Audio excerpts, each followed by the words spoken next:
하나님 말씀 보겠습니다. 갈라디아서 5장 말씀입니다. 5장 22절부터 24절까지의 말씀을 한 목소리로 보도록 하겠습니다. 갈라디아서 5장 22절, 24절 308면, 신약성경 308면 같이 읽도록 하겠습니다. 같이 읽겠습니다. 시작. 오직 성령의 열매는 사랑과 희락과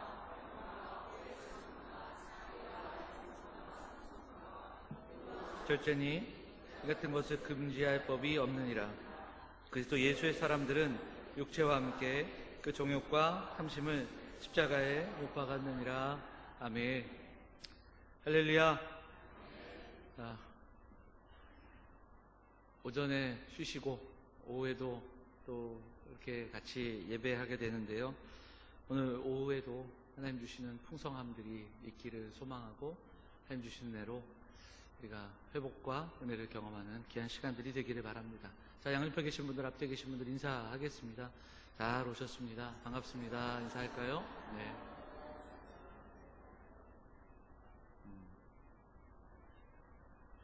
성령의 열매 9가지 중에서 두 번째 희락, 우리 기쁨, 희락 이렇게 되어 있는데 희락에 대한 이야기를 좀 살펴보겠습니다. 부제로 기쁨을 빼앗긴 사람들, 이런 제목들을 한번 붙여보도록 할 텐데요. 몇 년 전에 어느 기업에서 웃음에 관한 그 라이프 스타일 이런 조사 제목이 있었대요.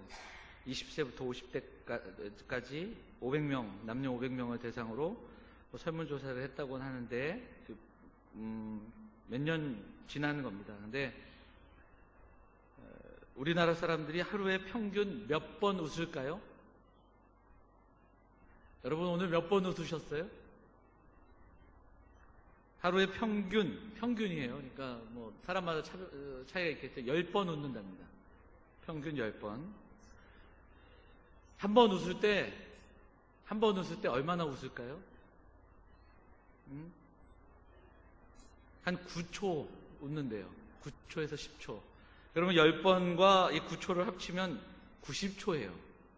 그럼 하루에 웃는 시간이 얼마냐면 1분 30초입니다. 굉장히 짧지 않아요? 여러분 생각해볼 때? 그렇죠.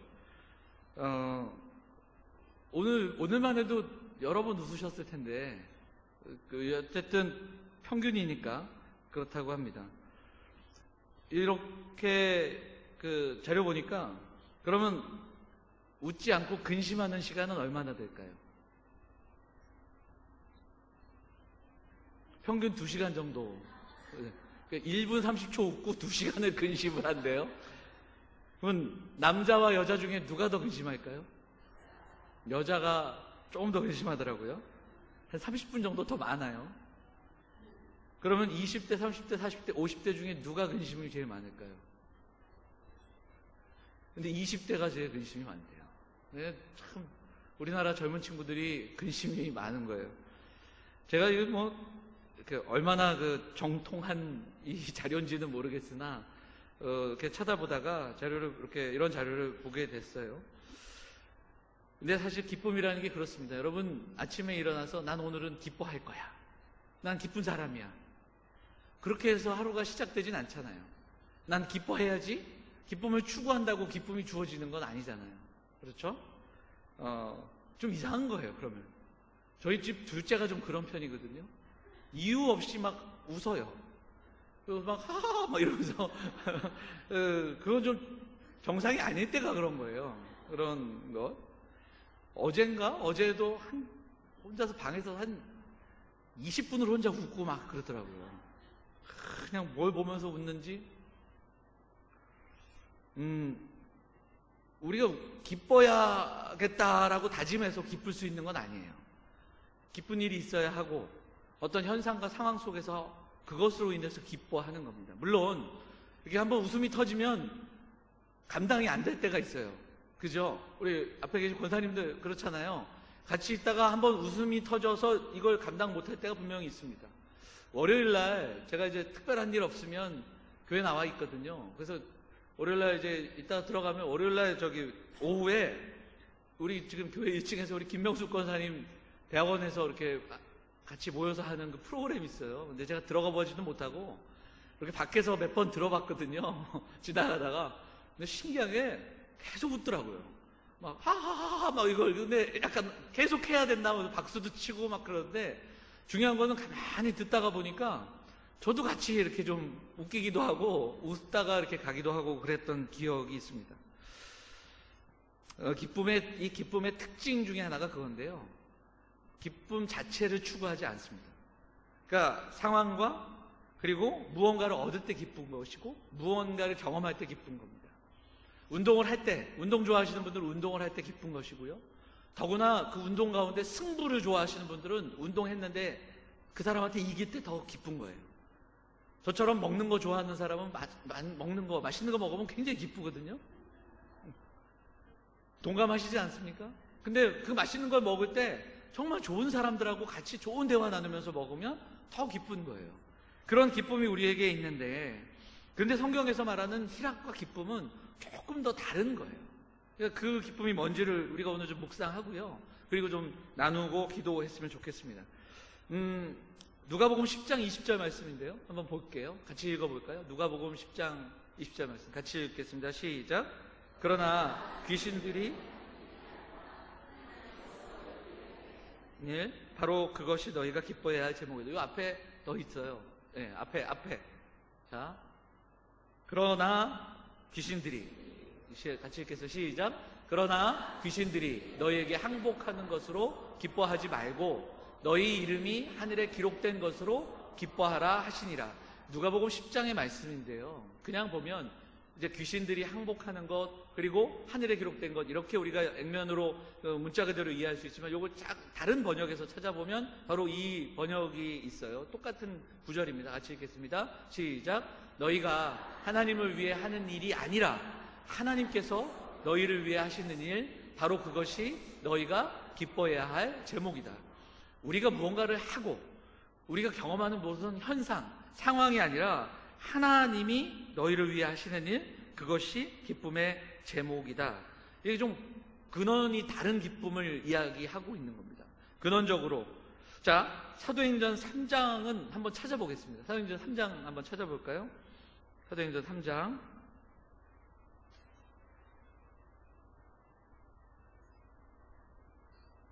6절부터 한번 볼게요. 6절부터 8절까지 함께 읽어보도록 하겠습니다. 같이 읽겠습니다. 사도행전 3장 6절부터 8절 같이 읽겠습니다. 시작. 베드로가 이르되 은과 금은 내게 없거니와 내게 있는 이것을 내게 주노니 나사렛 예수 그리스도의 이름으로 일어나 걸으라 하고 오른손을 잡아 일으키니 발과 발목이 곧 힘을 얻고 뛰어 서서 걸으며 그들과 함께 성전으로 들어가면서 걷기도 하고 뛰기도 하며 하나님을 찬송하니, 이렇게 되어 있습니다. 이 날 때부터 앉아있던, 걷지 못했던 사람이 베드로와 요한을 만나면서 처음에 그가 했던 것은 구걸이었습니다. 동전을 구했어요. 동전을 구하는 그에게 네가 원하는 것, 그 동전을 줄 수 없으나 내가 줄 수 있는 것, 예수 그리스도의 이름, 그 이름으로, 그 권세로 일어나 뛰어 걸었습니다. 그리고 이 사람은 이 흐름에 따르면 일어나 걸으면 어디로 가야 되냐면 집으로 뛰어가고 사람들에게 알려야 되는데, 방향이 어디로 가고 있냐면 성전으로 함께 들어가 함께 기뻐하며 예배의 자리로 나아가고 있다. 본문은 우리에게 그것을 이야기합니다. 그래서 그가 경험한 것은 단순히 동전의 기쁨, 그리고 몸이 나은 기쁨을 넘어서는 근원이 다른 기쁨. 아픔이 치유됐고 걷고 뛰었고 새로운 삶이 주어져 하나님을 찬송하는 기쁨으로 나아가는 그 한 사람의 모습을 우리에게 보여주면서 근원적인 치유, 근원적인 기쁨을 우리에게 이야기하고 있습니다. 앞에서 이야기했던 것처럼 신앙생활 하면서 얻어지는, 내가 구하고 내가 바라는 것이 주어지기에 그것으로 기뻐하고, 또 무언가를 이루기에 기뻐하고, 부차적인 일에 재밌어하고 또 뿌듯하고 기쁜 것이 아니라 본질적인 기쁨, 내게 이미 이루어진 일, 내가 지금 누구로 살아가고 있는가, 나에게 주신 그 근원적인 본질적인 기쁨을 경험하는 사랑하는 성도들, 우리 사랑하는 믿음의 사람들이 다 되시기를 주의 이름으로 축원을 드립니다. 이 성령의 열매에 관한 책들 가운데 필립 케네슨이 쓴 열매 맺다라는 책을 제가 좀 참조하는데, 그 사람은, 필립 케네슨이 기쁨이 사라진 이유에 대해서 세 가지로 정리합니다. 세 가지 정도로 우리에게 알려주는데, 자, 첫째가 뭐냐면, 첫째가 뭔가요? 새 것을 추구하는 욕망이에요. 그러니까 이제 현대사회 속에서 사람들이 기쁨을 잃어버린 건 내가 갖고 있는 게 한 것이 돼버린 거예요. 그러면 그 다음에 뭘 해요? 새 거를 자꾸 추구하는 거예요. 근데 세상은 끊임없이 새 것을 소개하고 새 것을 욕망을 조장하죠. 욕망을 조장하는 문화 속에서 참된 기쁨을 잃어버리기 쉽다. 뭐 이런 그 이야기를 하게 됩니다. 자, 두 번째는 뭐죠? 조금 더 가지는 것에 대한 욕망입니다. 좀 더 가지고, 좀 더 많이 갖고, 좀 더 좋은 것을 가지는 것에 대한 욕망. 좀 더 큰 집, 좀 더 큰 차, 좀 더 좋은 것, 뭐 이런 좀 더 이렇게 많은 것들을 늘려가는 그런 것에서 기쁨을 찾다 보니까 이것이 이루어지지 않으면 기쁨을 잃어버리는 겁니다. 마지막은 세 번째, 불안과 두려움, 근심이라 이렇게 이야기합니다. 여기서 근심, 이 근심이 갖고 있는 의미가 뭡니까? 마음이 나뉘어지는 겁니다. 그래서 내일 일을 오늘 걱정하고 내년 일을 지금 걱정하는 삶, 그 삶이 되기 때문에 도저히 기쁨이 자리 잡을 수 없는 그런 삶을 살아가는 겁니다. 그러면서 욕망으로 우리 삶을 조작하는데 거기서 어떤 기쁨을 우리가 유지할 수 있겠는가, 그런 질문을 하지요. 칼바르트란 사람이 우리의 기쁨에 대한 이야기를 들려주면서 성경에 즐거움과 환희와 기쁨에 대한 구절이 참 많은데, 그런데 성경에 나오는 뭐뭐 하지 말라, 뭐뭐 하지 말라, 뭐 이런 말씀이 많잖아요. 그런데 성경에는 이 환희와 기쁨에 대한 이야기 속에서 기쁨을 빼앗기지 말라는 말씀이 많다는 거예요. 기쁨을 빼앗기지 말라. 그리고 이거 좀 바꾸면 정말 기뻐해야 할 것을 기뻐하십시오. 이렇게 성경은 우리에게 말씀하고 있다는 겁니다. 그 이야기를 우리는 예수님의 말씀을 통해서 좀 한번 묵상해 볼 수 있습니다. 그게 요한복음에 나오는 여러 말씀 중에 하나인데요. 우리 요한복음 15장 11절 같이 한번 읽도록 하겠습니다. 같이 한번 읽어볼까요? 같이 읽겠습니다. 시작. 내가 이것을 너희에게 이름은 내 기쁨이 너희 안에 있어 너희 기쁨을 충만하게 하려 함이라. 이 본문은 앞뒤의 내용을 좀 말씀을 드리면, 나는 포도나무요 너희는 가지니, 그 말씀이에요. 그러니까 예수님 앞에, 예수님께 붙어있는 가지들이 예수 그리스도를 통해서 양분을 얻어 예수님이 주시는 그 기쁨이 우리 안에 충만하게 되는 그 이야기를 들려주고 있는 겁니다. 그러니까 요한복음 15장은 그 포도나무와 가지 얘기를 하면서 예수님과 제자들, 그리고 예수님과 우리의 관계를 끊임없이 이야기합니다. 가지로 비유하면서 나무에 연결되어 있을 때 나무가 부어주는, 나무로부터 우리에게 주어주는 그 관계에서 부어지는 그 양분과 기쁨들이 있다라는 것을 설명하고 있어요. 예수님의 생명이 우리에게 흐르고 또 이것이 열매를 맺게 만들고 열매 맺음은 주님과 함께 동행하는 그 필연적인 결과다. 뭐 이렇게도 이야기하는 내용들을 보게 되지요. 예수님과 아버지와의 관계 속으로 우리가 들어가고, 그리고 그 속에서 우리에게 부어지는 변화된 삶, 열매 맺는 생명, 이것을 말씀하고 있다라는 겁니다. 그리고 그 안에서 정말 주님이 우리를 위해 하신 일, 주님으로부터 우리에게 부어진 신분과 그리고 우리의 삶, 근본적인 기쁨이 우리에게 소개되고 있는 본문이 요한복음 15장입니다. 그러니까 상황과 환경보다 더 중요한 것이 있습니다. 상황과 환경임에도 불구하고 흔들리지 않는 믿음과 기쁨이 우리 안에 분명히 있습니다. 오늘 우리가 어디에 있는가를 먼저 좀 묵상해야 됩니다. 주님께 연결되어 있느냐, 주님으로부터 공급받고 있는가, 나는 그분과 함께 하고 있는가, 그분의 말씀이 내 안에 거하고 내가 그분 안에 거하고 있는가, 그 사랑이 내 안에 있어 그분께 공급받고 있는가, 이 묵상과 이 돌아봄이 우리에게 분명히 더 있어야 합니다. 자, 사무엘상 16장 한번 볼게요. 사무엘상 16장 찾아보겠습니다. 이 본문은 찾아보겠습니다. 사무엘상 16장 13절, 구약성경 434면 사무엘상 16장 13절과 14절. 자, 같이 한번 읽어보도록 하겠습니다. 같이 읽겠습니다. 16장 13절 같이 읽을까? 시작. 사무엘이 기름불 병을 가져다가 그의 형제 중에서 그에게 부었더니 이날 이후로 다윗이 여호와의 영에게 크게 감동되니라. 사무엘이 떠나서 라마로 가니라. 14절, 여호와의 영이 사울에게서 떠나고 여호와께서 부리시는 악령이 그를 번뇌하게 한지라. 말씀을 좀 찾아보는 이유는 오후에는 원래 다 말씀 찾아보는데 오늘 좀 찾아봐야 될 구절이 많아서 몇 개는 띄운 거예요. 자, 이 본문은 다윗과 사울의 이후의 삶에 대한 예고편입니다. 우리가 영화를 보면 예고편이 있잖아요. 그 예고편과 같은 그 장면이 16장 13절과 14절입니다. 사실 아직까지 다윗이 전면으로 나오지 않은 시기인데요. 이제 이후에 골리앗을 만나고 또 도망자 신세가 되고 뭐 이런 내용들이 쭉 나옵니다. 근데 이 13절과 14절이 예고편인 이유는 바로 지금 기름 부음 받은 다윗에게 어떤 일이 있습니까? 이날 이후로 다윗이 무엇에 감동돼요? 이 구절을 저 혼자 읽었습니까? 자, 다시 한번. 다윗이 기름 부음 받은 다음에 무엇에 감동돼요? 여호와의 영에 감동된다. 이 표현이 나오고요. 그 다음 14절에 사울에게는 무엇이 떠납니까? 여호와의 영이 떠납니다. 이게 다윗과 사울의 삶에 대한 예고편이에요. 이후로도 보면 그 다윗은 기름 부음 받았으나 억울하게 도망자가 됩니다. 그리고 힘든 삶이 앞으로도 계속 있어요. 그런데 그 구절들을 찾아가다 보면 만나는 장면에 나오는 구절이 뭐냐면 여호와의 영, 하나님이 함께 하심, 그리고 다윗은 기뻐함, 그리고 사랑받음, 사람들이 모여들음, 이것이 다윗의 삶에서는 반복되며 나타납니다.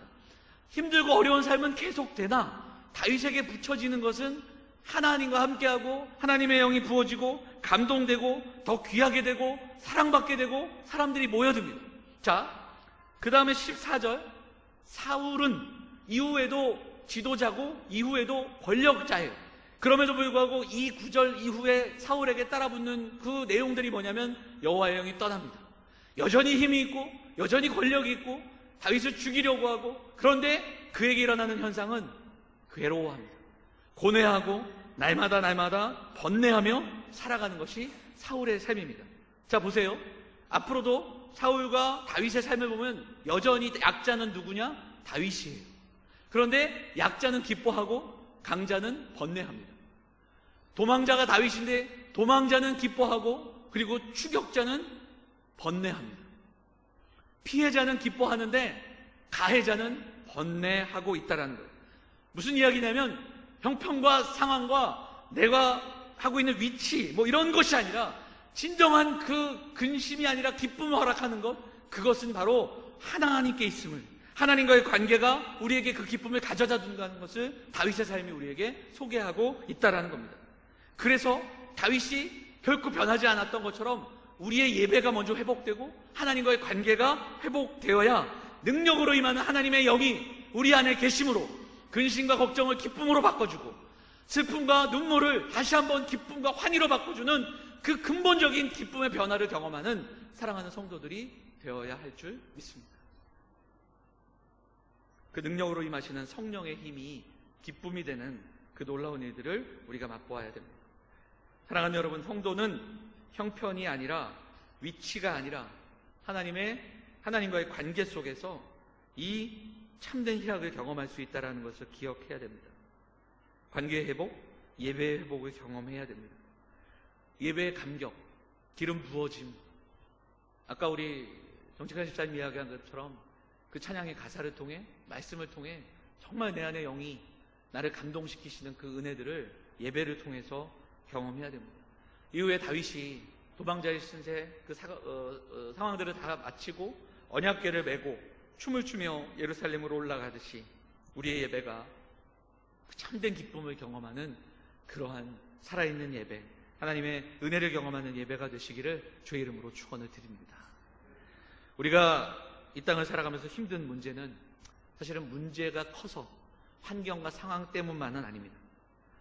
내 안에 지금 내가 하나님을 누리며 하나님께서 부으시는 기쁨을 누리고 있는지 우리는 돌아봐야 합니다. 문제 해결보다 다시 한번 우리는 하나님께 먼저 나아가야 됩니다. 그리고 하나님과 동행함으로 부어지는 기쁨을 회복하는 성도들이 되어야 할 것입니다. 아이를 낳을 때 분만실에서 산모는 정말 힘든 산통을 겪습니다. 정말 안타깝게 이럴 때가 없습니다. 심지어는 막 욕도 한다고 그러잖아요. 그리고 막 머리도 쥐어뜯고 막 그러잖아요. 저는 그것까진 경험해 보지는 않았는데, 저희는 제왕절개를 해서 근데 그 산통을 느낀 이후에 산모들이 산통을 잊잖아요. 그러니까 아이를 품고 아이를 만나고 그리고 둘째와 셋째를 또 낳는 거예요. 그러니까 그 아이를 만나는 첫 감격. 그러니까 보통 아이가 태어나면은 엄마의 젖을 기억하게 한다잖아요. 그래서 처음에 이제 엄마 젖을 물리는 그런 그 순간들, 볼을 비비는 그런 모습들, 감격을 잊을 수 없기에 오늘 좀 근원적인 기쁨들이 우리에게 있어야 되는데, 예수님께서 그 이야기를 우리에게 들려주십니다. 요한복음 16장을 보면 그 이야기를 하십니다. 우리 같이 한번 읽어볼까요? 요한복음 16장 21절 같이 한번 읽겠습니다. 시작.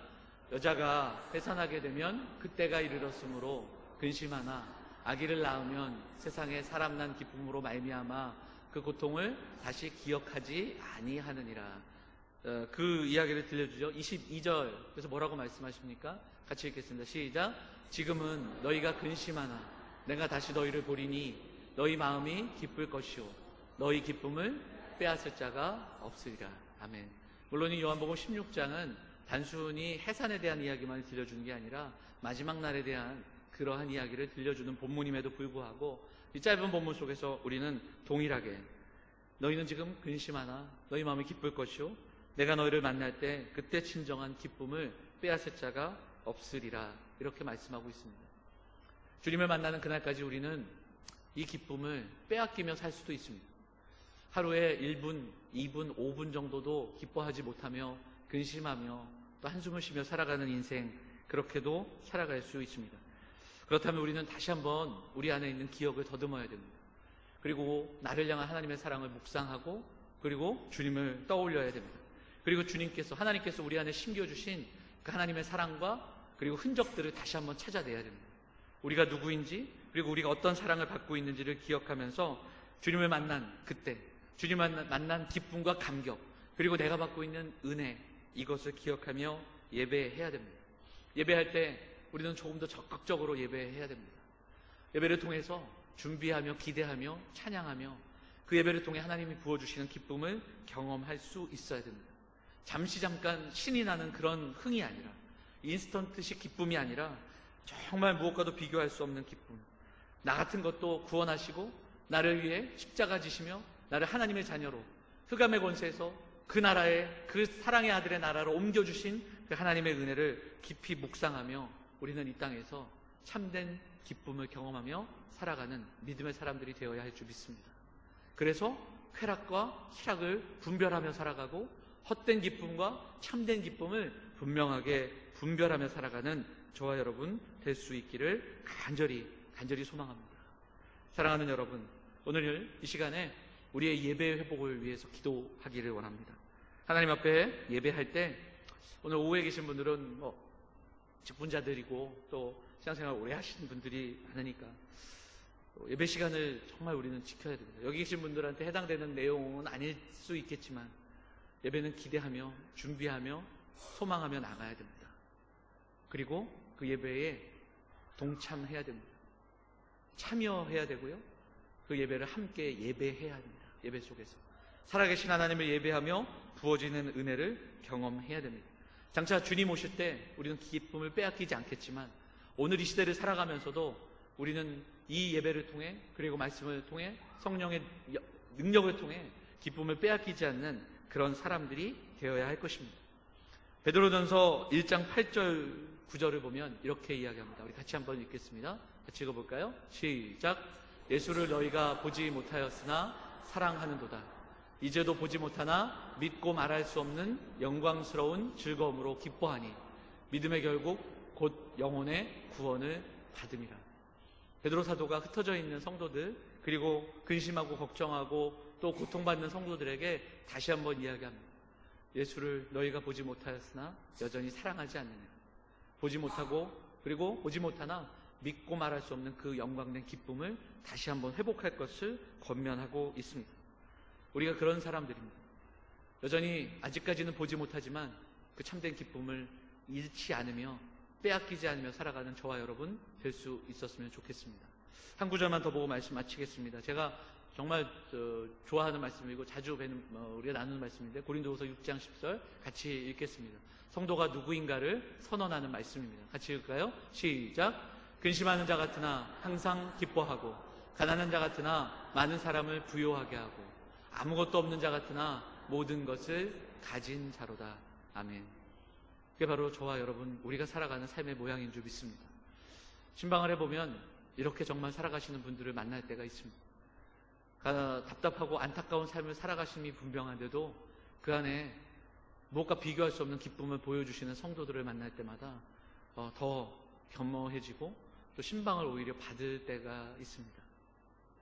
성도의 삶, 환경과 상황이 아니라 우리에게 부어지신 참된 기쁨을 경험하고 그래서 이 땅을 살아갈 때 세상이 우리를 바라보며 저들은 도대체 왜 기뻐하며 저들은 도대체 무엇으로 인내하며 살아갈까 궁금해할 정도로 그렇게 살아갈 수 있는 성도들이 되어야 할 것입니다. 창세기를 보면 창조하실 때 하나님께서 이 희락, 기쁨 이것을 표현하시는 장면이 나옵니다. 그날마다 보시기에 좋았더라 토브라는 그 선언을 하십니다. 그리고 마지막에 인간을 창조하시면서 보시기에 심히 좋았더라 그 토브를 선언하십니다. 그게 바로 그 하나님의 기쁨이 바로 저와 여러분이기에 그 하나님이 부어주시는 그 온전한 기쁨을 우리가 다시 한번 회복하고 빼앗기지 않는 사랑하는 성도들이 되어주시기를 간절히 부탁을 드립니다. 이 근원적인 기쁨, 이 참된 기쁨, 구원의 감격 이것을 잃지 않고 예배를 통해 그리고 기도함을 통해 경건한 삶을 통해 우리가 날마다 이 기쁨을 보여주고 선포하며 살아가는 저와 여러분 우리 사랑하는 영혼의 성도들 다 되시기를 주의 이름으로 축원을 드립니다.